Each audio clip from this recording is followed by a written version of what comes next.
الرحیم رب اشرح لی صدری ویسر لی امری واحلل عقدۃ من لسانی یفقهوا قولی. ادھر آیت نمبر 97 چل رہی تھی ہماری.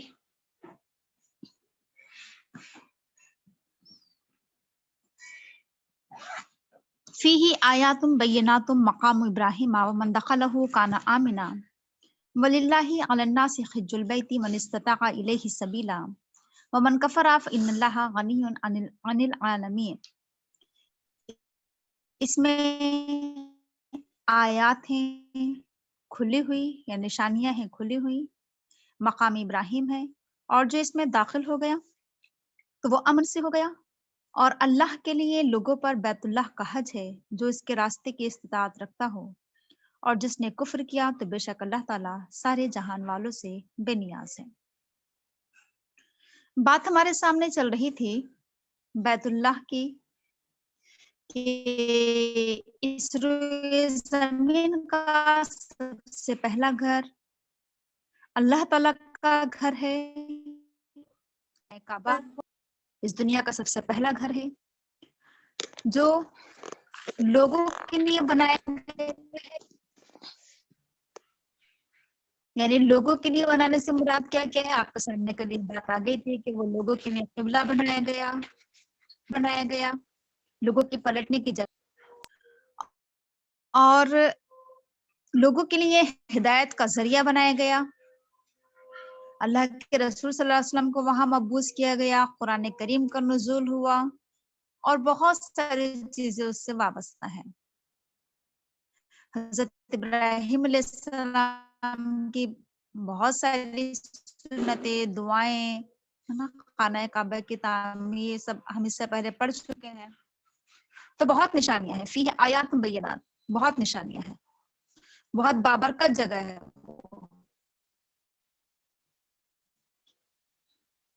کچھ نشانیاں تو کیا ہیں کہ ہم پڑھتے رہتے ہیں، سنتے رہتے ہیں، کچھ نشانیاں اپنی آنکھوں اس مقام سے. اور پھر سب سے بڑی نشانی کا بھی ذکر کیا جا رہا ہے، وہ کیا ہے؟ وہاں کی کھلا ہوا معجزہ ہے، اپنی آنکھوں سے دکھتا ہے انسان وہاں پر جا کر. حضرت ابراہیم علیہ السلام کے پیروں کے نشان اپنی آنکھوں سے دیکھنا، ہزاروں برس پہلے کے، یہ سب کیا ہے؟ یہ اللہ تعالیٰ کی طرف سے نشانیاں ہیں، معجزات ہیں، یہ کھلے کھلے معجزے ہیں. اور پھر یہ بات بھی سامنے آئی تھی کہ جو وہاں داخل ہو گیا وہ امن سے ہو گیا. تو یہ بات بھی سامنے آ گئی تھی کہ وہ جگہ کیا ہے؟ امن کی جگہ ہے، سکون کی جگہ ہے، اطمینان کی جگہ ہے.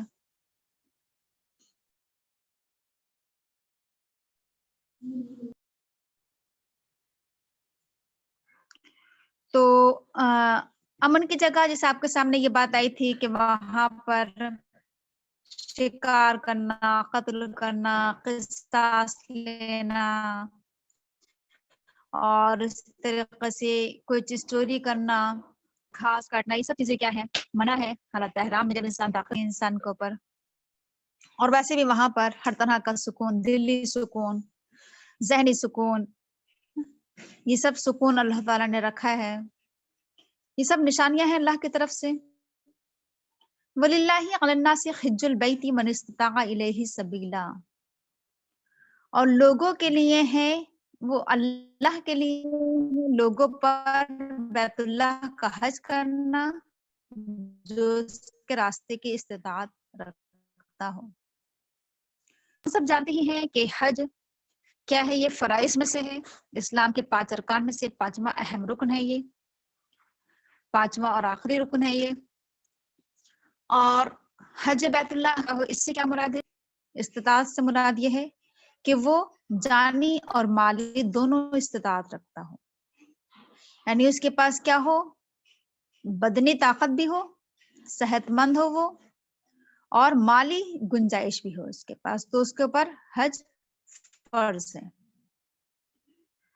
لیکن حج کس کے لیے فرض ہے؟ یہ پہلے کہہ دیا گیا کہ وللہ، صرف اور صرف اللہ کے لیے وہ حج ہونا چاہیے، خالص اللہ کی رضا، خالص اللہ کی خوشنودی مطلوب ہونا چاہیے۔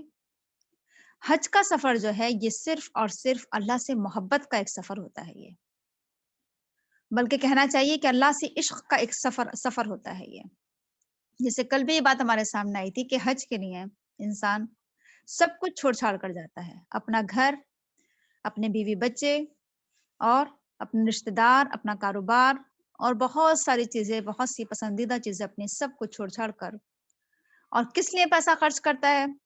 صرف اور صرف اللہ تعالیٰ کے لیے پیسہ خرچ کرتا ہے وہ، کیونکہ انسان کے لیے اصل میں ہوتا کیا ہے کہ دنیا کے بہت سارے کاموں کے لیے تو پیسہ نکالنا انسان کے لیے آسان ہوتا ہے، لیکن دین کے کاموں کے لیے پیسہ نکالنا یہ انتہائی مشکل کام ہے۔ یہ وہی نکال سکتے ہیں کہ جن کے دل میں کیا ہو؟ اللہ کی محبت ہو۔ تو یہ پیسہ کیا ہے؟ صرف اور صرف اللہ کی محبت کے لیے نکالا جاتا ہے۔ تو کہا جا رہا ہے کہ حج کس کے لیے ہو؟ وللہ، اللہ کے لیے ہو۔ جیسا کہ ہم سب جانتے ہی ہیں کہ آج حج بھی کیا بن چکا ہے؟ ایک نمود و نمائش کا، ایک فخر کا ایک سمبل بن چکا ہے، تکبر کا اور گھمنڈ کا ایک سمبل۔ سمجھتے ہیں لوگ کہ اب چونکہ ہمارے پاس کیا ہے؟ مال و دولت ہے، اگر ہم نے حج نہیں کیا تو لوگ کہیں گے کہ حج نہیں کیا تو اس لیے حج کر لینا یہ مناسب نہیں ہے۔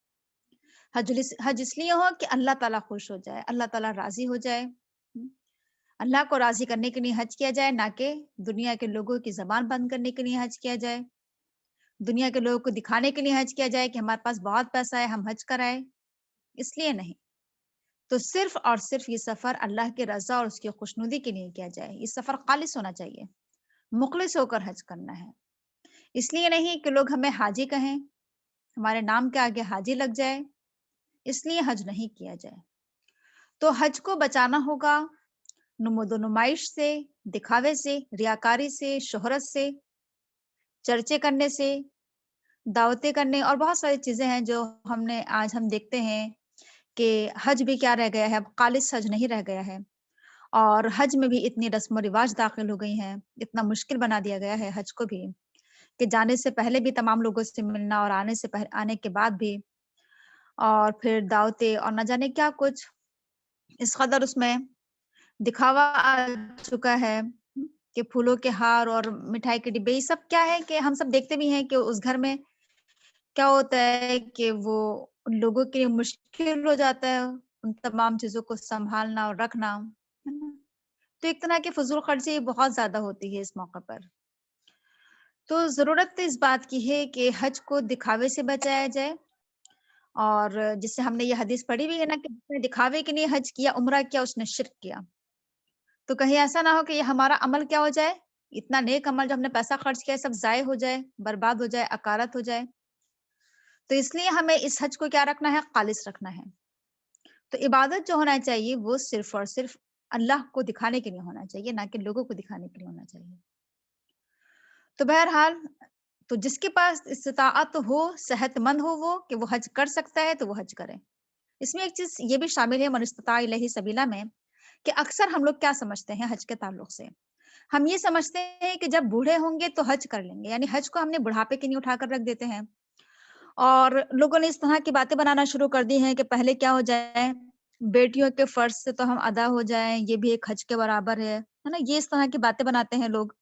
یہ بالکل ایک غلط بات ہے یہ، کہ بیٹیوں کی شادی کر کے پھر حج کے لیے جانا۔ ہوتا کیا ہے کہ جب انسان بڑھاپے میں حج کے لیے جاتا ہے تو وہ حج کے بہت سے ارکان ادا نہیں کر پاتا ہے۔ بڑھاپے میں جا کر وہ طواف بھی نہیں کر پاتا ہے، سعی بھی نہیں کر پاتا ہے، رمی جمرات بھی نہیں کر پاتا ہے، اور بہت سارے حج کے ارکان ہیں جو وہ ادا نہیں کر پاتا ہے، اور حج کے وہ فوائد حاصل نہیں کر پاتا ہے جو حج کے فوائد ہیں، کیوں؟ بڑھاپے کی وجہ سے۔ اس لیے ہمیشہ کوشش یہ کرنا چاہیے کہ حج انسان جب کرے جبکہ وہ طاقتور ہو، جوان ہو، تاکہ وہ آسانی کے ساتھ حج کے ارکان ادا کر سکے، پورے جوش و خروش کے ساتھ حج کے ارکان ادا کر سکے، کیونکہ حج جو ہے وہ اللہ تعالیٰ سے محبت اور عشق کا ایک نام ہے۔ تو یہ انسان تبھی کر پائے گا جبکہ وہ کیا ہو؟ طاقتور ہو، جوانی کی عمر میں ہو۔ تو اس لیے کیا ہونا چاہیے کہ حج کو صرف ہم بڑھاپے کے لیے اٹھا کر نہ رکھیں، کوشش یہ کریں کہ جتنی جلدی حج کے فریضے کو ہم ادا کر لیں اتنا ہی ہمارے لیے بہتر ہے، تاکہ ہم پورے جو حج کی جو مصلحتیں ہیں، حکمتیں ہیں، جو فائدے ہیں وہ ہم بٹور سکیں۔ تو بڑھاپے میں جا کر میرے خیال سے وہ فائدے حاصل نہیں ہو پاتے ہیں۔ اس سے کیا ہوتا ہے، حج یا عمرہ کرنے سے انسان کے اندر ایمان بھی بڑھتا ہے، عمل میں بھی اضافہ ہوتا ہے، نیکیوں میں بھی اضافہ ہوتا ہے۔ تو یہ چیز اگر کیا ہو جائے، جوانی کی عمر میں ہو جائے تو زیادہ فائدہ ہے بنسبت اس کے کہ بڑھاپے کی عمر میں حج کیا جائے، تاکہ عمل میں اضافہ ہو تو جوانی کی عمر میں اضافہ ہو۔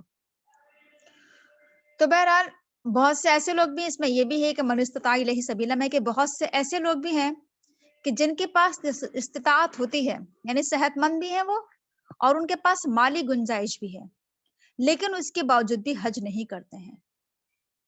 تو ان لوگوں کے تعلق سے کیا کہا جا رہا ہے، حدیث میں بھی ہے اور یہاں پر بھی کہا جا رہا ہے کہ وَمَن كَفَرَ فَإِنَّ اللَّهَ غَنِيٌّ عَنِ الْعَالَمِينَ، جس نے انکار کر دیا تو بے شک اللہ تعالیٰ سارے جہان والوں سے بے نیاز ہے۔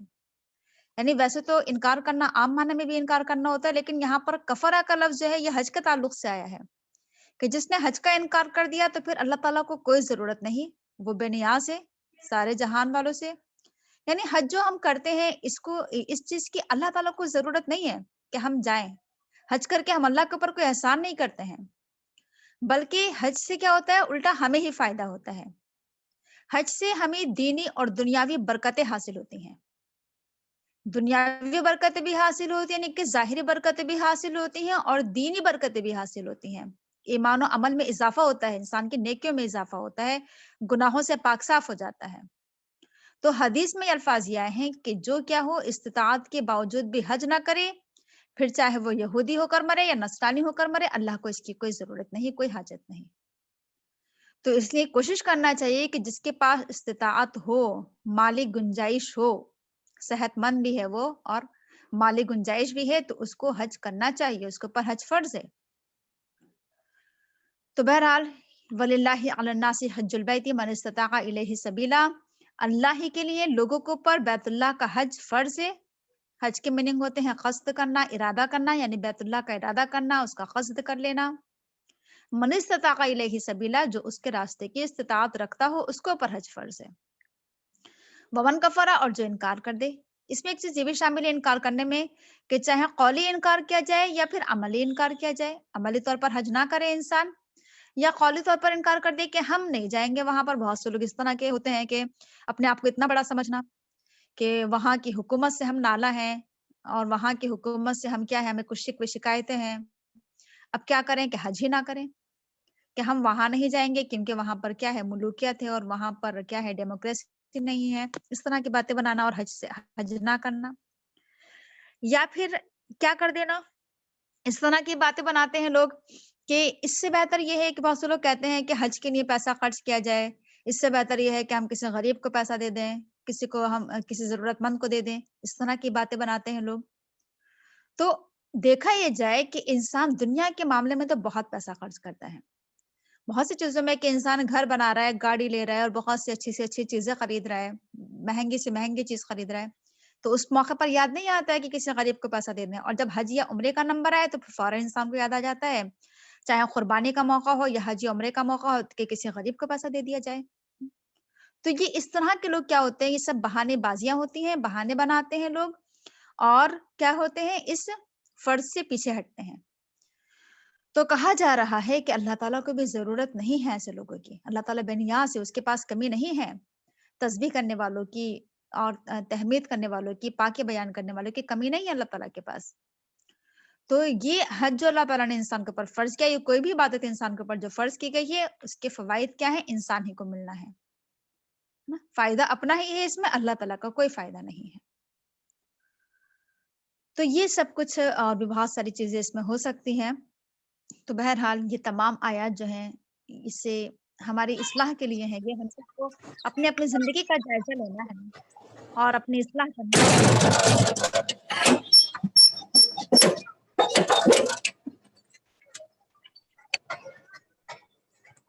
آگے ہے قُلْ يَا أَهْلَ الْكِتَابِ لِمَ وَاللَّهُ شَهِيدٌ عَلَىٰ مَا، آپ اپنا مائک زرینہ شیخ عاشر رحمان۔ قُلْ یا اہل الکتاب لما تکفرون بآیات اللہ واللہ شہید علی ما تعملون، کہہ دیجئے اے اہل کتاب تم کیوں اللہ کی آیات کا انکار کرتے ہو اور اللہ گواہ ہے اس پر جو تم عمل کرتے ہو۔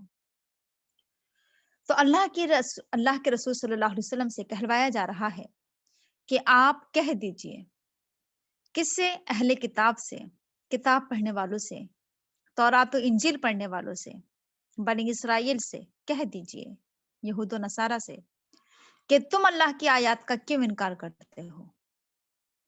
آپ کو معلوم ہی ہے، بارہا آپ کے سامنے یہ بات آ چکی ہے کہ اہل کتاب تورات و انجیل میں اللہ کے رسول صلی اللہ علیہ وسلم کی بعثت کے تعلق سے ساری پیشن گوئیاں پڑھ چکے تھے۔ ان کے سامنے ساری پیشن گوئیاں آ چکی تھی اللہ کے رسول کی آمد کے تعلق سے۔ اب اللہ کے رسول آ گئے، انہوں نے اللہ کے رسول کو پہچان لیا اور پہچاننے کے بعد پھر کیا کیا؟ انکار کیا۔ مائک بند کر لیجئے عاقبہ۔ تو کیا کیا؟ پہچاننے کے بعد انکار کیا انہوں نے۔ تو کہا جا رہا ہے کہ لما تکفرون بآیات اللہ، تم اللہ کی آیات کا انکار کیوں کرتے ہو؟ تو اپنی ہی کتاب کا انکار ہوا، یہ ایک طریقے سے اللہ کے رسول کا انکار، کہ اپنے ہی کتاب کا انکار، اپنے ہی کتاب کی آیات کا انکار ہوا یہ۔ تو بڑی حیرت کا اظہار کیا جا رہا ہے، یہاں پر تعجب کا اظہار کیا جا رہا ہے کہ تم اپنے آپ کو کہتے ہو کہ ہم تو تورات کو ماننے والے ہیں، ہم تو انجیل کو پڑھنے والے ہیں، ہم تو اہل کتاب ہیں، اور خود ہی کیا کر رہے ہو؟ اپنے ہی کتاب کا آیات کا انکار کر رہے ہو۔ انتہائی حیرت و تعجب کی بات ہے یہ، ایسا کیوں کر رہے ہو؟ واللہ شہید علی ما تعملون، یاد رکھو کہ اللہ دیکھ رہا ہے، اللہ موجود ہے، حاضر ہے، اللہ گواہ ہے، علی ما تعملون، تمہارے اعمال پر، تمہارے کاموں پر۔ تم کچھ بھی کر رہے ہو تو سب کیا ہے؟ یہ اللہ کے نظر میں ہے، تم اللہ کے احاطے میں ہو، اللہ کے گھیرے میں ہو۔ اللہ تعالیٰ گھیرے ہوئے ہے تمام انسانوں کو چاروں طرف سے۔ تو انسان کا کوئی بھی عمل اللہ تعالیٰ سے مخفی نہیں ہے، پوشیدہ نہیں ہے، چھپا ہوا نہیں ہے۔ تو بہرحال انسان کوئی بھی عمل کرے، اس سے پہلے بھی یہ بات ہمارے سامنے آ چکی ہے، تو ہمیشہ اس بات کو یاد رکھیے کہ اس کا عمل اللہ کی نگاہ میں ہے، اللہ تعالیٰ اس کے اوپر نظر رکھے ہوئے ہے ہر وقت۔ تو اس میں ہمارے لیے بھی سبق کا ایک پوائنٹ، اور وہ یہ ہے کہ آج ہم کیا ہیں؟ اہل قرآن ہیں، قرآن کے ماننے والے ہیں، قرآن کے پڑھنے والے، اور ہم کہتے بھی ہیں کہ ہم تو قرآن کو مانتے ہیں، اس کے باوجود بھی ہماری زندگی میں انکار پایا جاتا ہے۔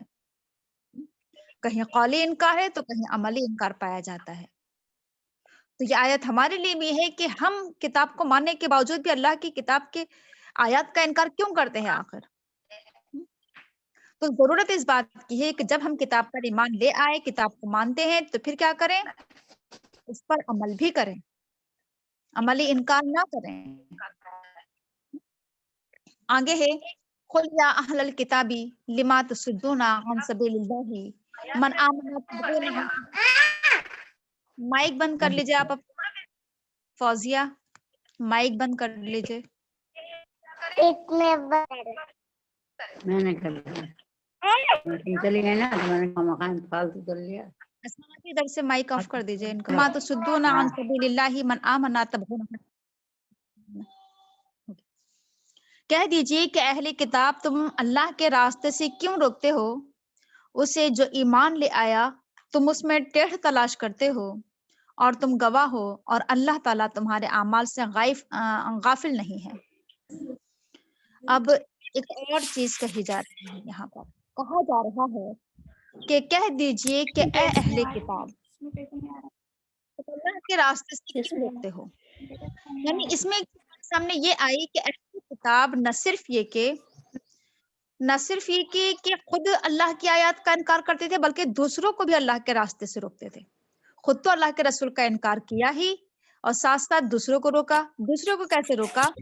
جب لوگوں نے دیکھا کہ یہ اہل کتاب ہوتے ہوئے، یہ کتاب کو پڑھنے والے ہیں، یہ عالم ہیں، یہ جاننے والے ہیں، ان کے بیچ میں رسول آ چکے ہیں، کتابیں آ چکی ہیں، جب لوگوں نے یہ دیکھا کہ جب یہ انکار کر رہے ہیں تو اس کا مطلب ہے کہ ان کی بات میں وزن ہے، کیونکہ یہ عالم ہے، یہ پڑھے لکھے ہیں۔ ہوتا یہ ہے کہ جب ہمارے بیچ میں کوئی انسان کیا ہوتا ہے؟ پڑھا لکھا ہوتا ہے، عالم ہوتا ہے، تو اس پر بڑا اعتبار کیا جاتا ہے، اس پر تمام لوگ اعتماد کرتے ہیں کہ ہاں یہ جو بات بتایا گیا بالکل صحیح بتایا گیا، یہ جو کرے گا بالکل صحیح کرے گا، کیونکہ یہ پڑھا لکھا ہے، جاننے والا ہے یہ۔ تو ایسے ہی اہل کتاب جو تھے وہ مکہ میں یا کہہ لیجیے عرب میں اس وقت بہت ہی معتبر مانے جاتے تھے، قابل اعتبار۔ ذرا سا لوگوں کو کوئی مسئلہ پیش آتا تو ان لوگوں کے پاس جاتے تھے، ان سے معلوم کرتے تھے کہ بتاؤ۔ ایسے ہی اللہ کے رسول کے جب آمد ہوئی تو لوگوں کی نظریں ان کے طرف اٹھیں گے، دیکھو یہ کیا کرتے ہیں، یہ اگر مان لیں گے تو ہم بھی مان لیں گے۔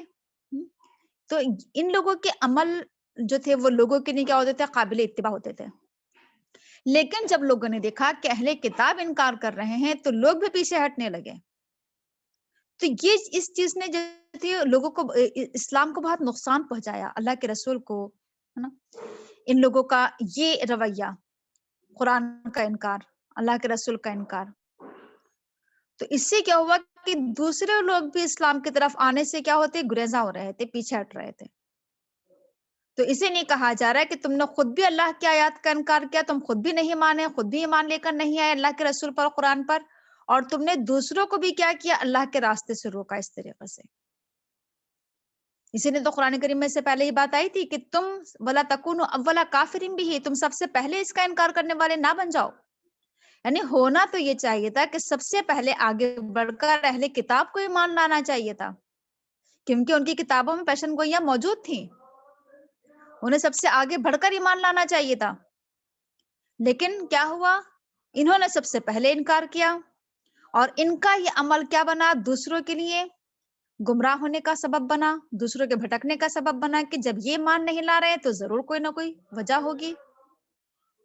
تو اس لیے اس میں سبق کا پوائنٹ ہم سب کے لیے ہے کہ اگر ہم کیا ہوئیں، جسے مان لیجئے کہ آج ہم اہل قرآن ہیں، قرآن کے ماننے والے ہیں، اس وقت ہمارا عمل لوگوں کے لیے کیا ہے کہ لوگوں کی نظریں ہمارے پر ہوتی ہیں کہ ہم کیا کر رہے ہیں، تو ہمیں بڑا سوچ سمجھ کر قدم اٹھانا ہوگا، بہت پھونک پھونک کر قدم رکھنا ہوگا، کیونکہ لوگ دیکھتے ہیں کہ ہاں یہ کیا ہے، پڑھے لکھے لوگ ہیں، جاننے والے ہیں، عالم ہیں، ان کی بات میں وزن ہے، ان کے عمل میں وزن ہے۔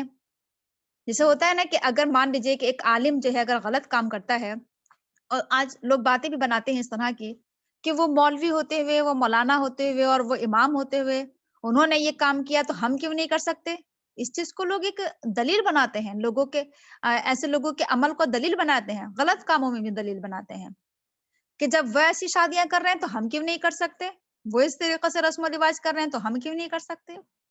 تو لوگوں کی نظریں ہوتی ہیں ایسے لوگوں کے اوپر، تو اسی لیے کیا ہونا چاہیے کہ ایسے لوگوں کو بہت ہی زیادہ اپنے عمل پر توجہ دینے کی ضرورت ہے، کیونکہ ہم کیا ہیں، لوگوں کی نظروں کے حصار میں بھی ہوتے ہیں، لوگوں کی نگاہیں ٹکی ہوتی ہیں ہمارے اوپر۔ اسی لیے اللہ کے رسول صلی اللہ علیہ وسلم کا عمل کیا تھا، قرآن کے مطابق تھا، کانا خلقہ القرآن، چلتا پھرتا قرآن تھے۔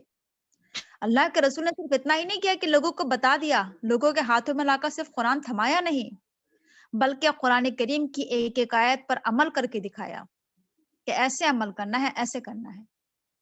تو ضرورت اس بات کی ہے کہ ہم قرآن کی قولی دعوت دینے کے ساتھ ساتھ عملی دعوت کریں، ہمارا عمل بھی اس کے مطابق ہونا چاہیے، اس کے مطابق۔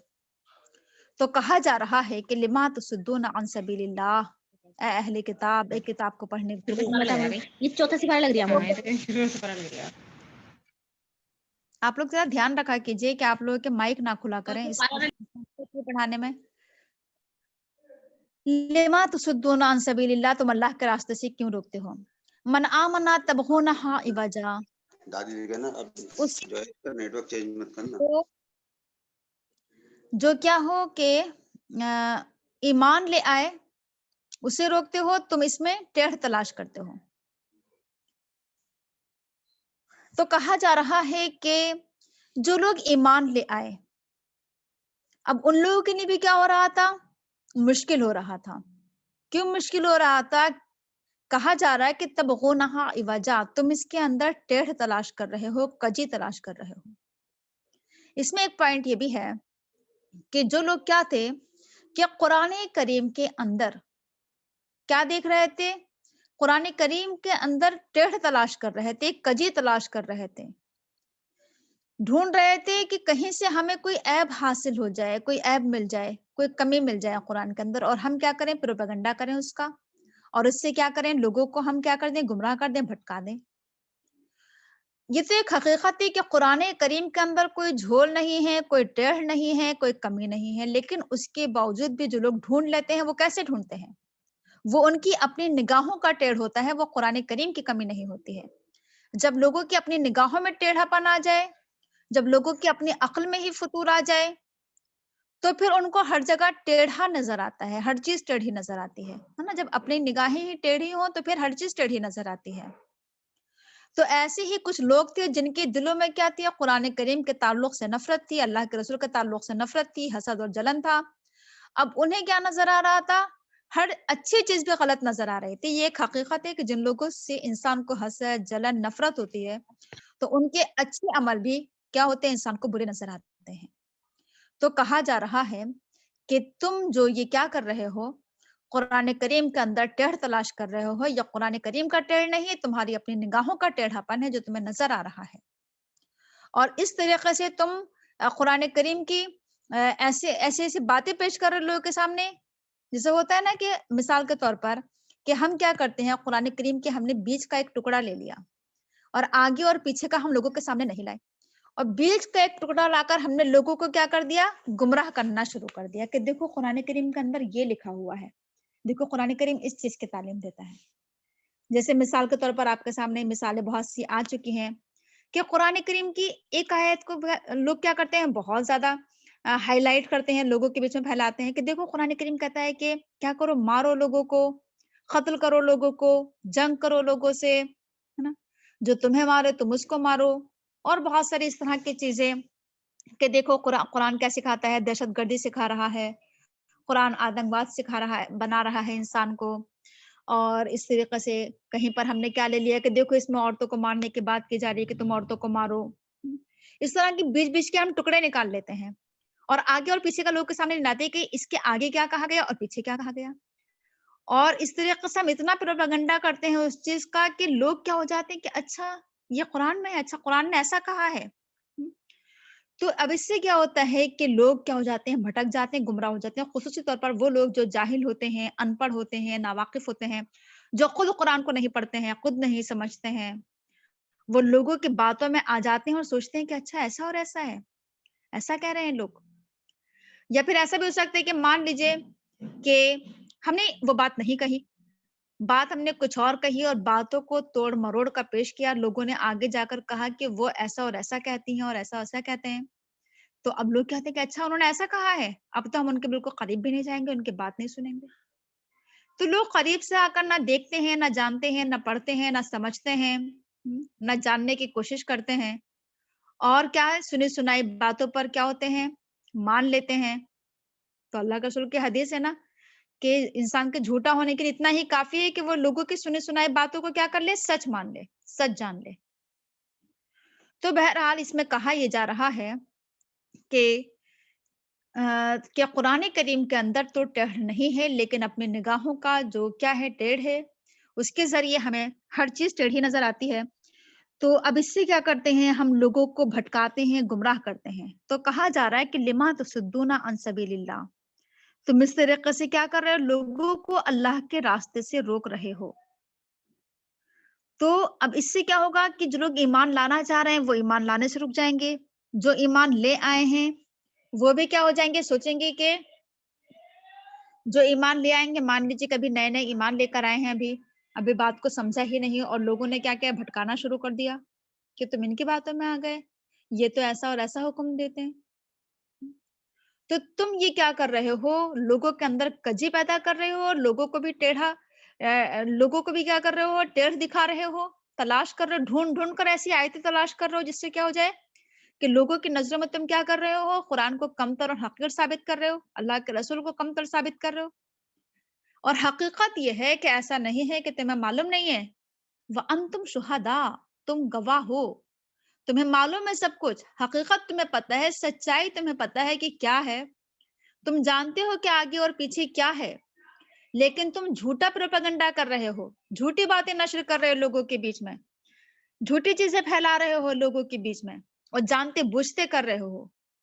تو اس میں یہ ہے کہ انسان, آج بھی ہم میں سے بہت سے ایسے لوگ ہیں کہ جنہیں پتا ہوتا ہے کہ سچائی کیا ہے, حقیقت کیا ہے, ریئلٹی کیا ہے جانتے ہیں ہم، اس کے باوجود بھی ہم لوگوں کے بیچ میں کیا کرتے ہیں، غلط باتیں نشر کرتے ہیں. تو اس پر بڑی حیرت کا اظہار کیا جا رہا ہے کہ تم ایسا کیوں کرتے ہو. وَمَا اللَّهُ بِغَافِلٍ عَمَّا تَعْمَلُونَ، اور اللہ تمہارے اعمال سے غافل نہیں ہے. یاد رکھو تم جو کچھ بھی کر رہے ہو، بار بار یہ بات آ رہی کہ اللہ تمہارے اوپر نگاہ رکھے ہوئے ہے. تم اللہ کے حصار میں ہو، اس کے گھیرے میں ہو، اس کے احاطے میں ہو. تمہارا کوئی عمل بھی، ذرا سا بھی عمل، رائے کے دانے کے برابر عمل بھی اللہ تعالیٰ سے مخفی نہیں ہے، پوشیدہ نہیں ہے. اللہ تعالیٰ باخبر ہے نا، ایک ایک عمل پر اللہ تعالیٰ کی نگاہ ہے. آگے پڑھتے ہیں ہم. یا ایھا الذین آمنوا ان تطیعوا فریقا من الذین اوتوا الکتاب یردوکم بعد ایمانکم کافرین. اے ایمان والو، اگر تم اطاعت کرو گے اہل کتاب میں سے ایک گروہ کی، تو وہ تمہیں لوٹا دیں گے تمہارے ایمان کے بعد کفر کی حالت میں. یہاں پر اہل ایمان کو مخاطب کر کے کہا جا رہا ہے کہ اے وہ لوگوں جو ایمان لا چکے ہو، ایمان لانے کا تقاضا یہ ہے کہ تم اب دوسرے گروہ کے لوگوں کی اطاعت نہ کرو. دوسرے مذاہب کے لوگ، دوسرے فرقے کے لوگ، دوسرے دین پر چلنے والے، ایک نیا دین بنانے والے، جنہوں نے کیا کر لیا، اپنے لیے ایک نیا فرقہ ہی کہہ لیجئے. اہلی کتاب کا ایک گروہ، جسے ہم پڑھ چکے ہیں نا کہ اللہ تعالیٰ نے تو کیا کیا تھا، اسلام ہی دین کو پسند کیا ہے ہمیشہ، ازل سے ابد تک. اللہ تعالیٰ نے تمام لوگوں کا نام مسلمان رکھا ہے، لیکن یہ جو نام ہے، کون سے نام، یہود و نصارہ، یہ انسان کے اپنے بنائے ہوئے نام ہے. یہ دنیا میں جتنے بھی دین ہیں وہ سارے من گھڑت ہیں، اپنے بنائے ہوئے دین ہیں. کوئی بھی دین کیا ہے، حق نہیں ہے، سچا نہیں ہے. سارے دین باطل ہیں، سارے ادیان باطل ہیں. تو یہ من گھڑت اور یہ انسانی وضع کردہ دین، یہود و نصارہ کے دو ٹکڑوں میں بٹ گئے. یہ ایک نے اپنا نام یہود رکھا، ایک نے اپنا نام نصارہ رکھا. تو کہا جا رہا ہے کہ ایمان لانے کے بعد ضروری ہے کہ کسی بھی گروہ کی بات کو نہ مانا جائے. کسی بھی دین پر اب ہمیں نہیں چلنا ہے، کسی بھی دین پر چلنے والوں کی باتوں کو نہیں ماننا ہے. اب اگر تم نے ایسا کیا کہ تم نے دوسرے مذاہب کے لوگوں کی باتوں کو مان لیا، دوسرے ادیان کے لوگوں کی باتوں کو مان لیا، ان کی اطاعت کر لی، تو اس سے کیا ہو جائے گا کہ انسان ایمان کے بعد کفر میں لوٹ جائے گا. یہ بہت اہم چیز ہے.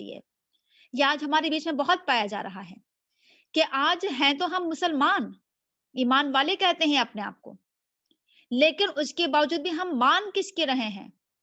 کیا ہم اللہ کے مان رہے ہیں؟ کیا ہم رسول کے مان رہے ہیں؟ کیا ہم قرآن کے مان رہے ہیں؟ ہم کس کے مان رہے ہیں؟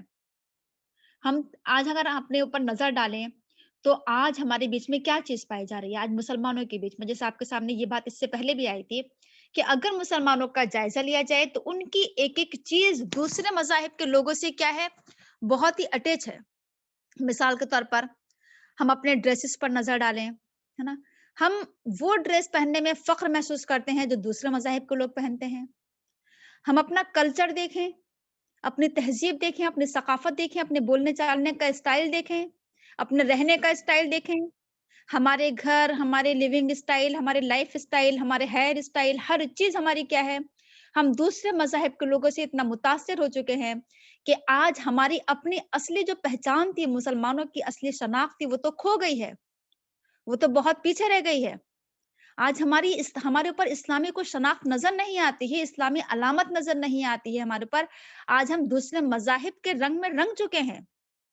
جیسے میں نے کہا تھا کہ اپنے ہم تعلیمی نظام کو پر نظر ڈالیں، اپنے اسکول، اپنے کالج، اپنی یونیورسٹی پر نظر ڈالیں، کہیں پر اسلامی شناخت نظر نہیں آتی ہے. ہمارا پورا کا پورا تعلیمی نظام غیر اسلامی نظام ہے نا، کہ وہاں پر کس طریقے سے بچوں کی پریئر کیا ہوتی ہے، بچوں کو اٹھنے بیٹھنے کے اسٹائل، بچوں کے ڈریسز، کہیں پر دیکھنا آپ اسکول میں کیسے ڈریسز پہنائے جا رہے ہیں بچوں کو، غیر اسلامی ڈریسز، ہے نا، جس میں بچوں کا کیا ہوتا ہے، جسم نمایاں ہوتا ہے، جسم نظر آتا ہے.